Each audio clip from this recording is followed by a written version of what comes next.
tous les enfants n'ont pas la chance d'être scolarisés, même si, officiellement, la scolarité est obligatoire jusqu'à l'âge de 14 ans.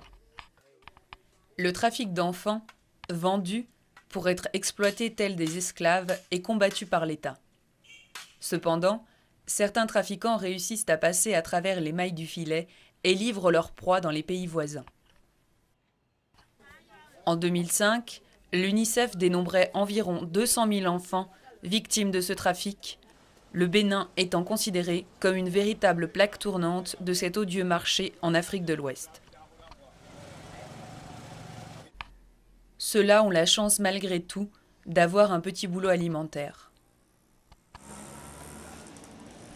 Nombre d'entre eux risquent de finir dans ce dur secteur de Zongo, repère de la délinquance, de la drogue et de la prostitution, situé non loin de la grande mosquée de Cotonou.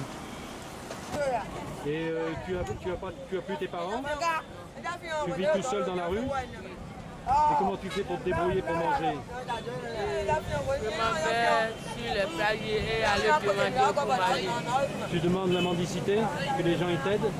Et pour faire la toilette, comment tu fais? Je m'en vais aller au plage pour aller laver. Tu vas à la plage pour pouvoir te laver dans la mer. Et si tu es malade, comment tu fais? Non,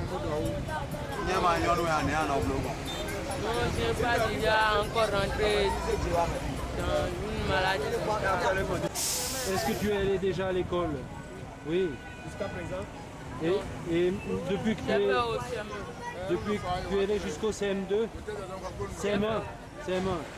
Et depuis que tu as plus les parents, que tu es à la rue, tu vas plus à l'école bien sûr. Tu aimerais continuer d'aller à l'école? Tu aimerais apprendre? Je veux que je vais encore commencer par aller à l'école. Ces enfants qui m'entourent là sont dans une situation analogue. Ça veut dire que tous ces enfants n'ont plus de parents, sont dans la rue et doivent se débrouiller pour arriver à survivre. Donc voilà, on espère qu'on va pouvoir réussir notre projet et pouvoir accueillir un maximum de ces enfants qui ont besoin d'avoir une enfance digne de ce nom. Partenariat BSF France-Bénin, il va permettre l'ouverture au plus tard fin 2011 du foyer L'Oasis de Tokpota pour y accueillir une trentaine d'enfants des rues, créant 5 emplois à plein temps dès la phase de démarrage, chargés du suivi, de l'alimentation et de l'encadrement des jeunes pensionnaires.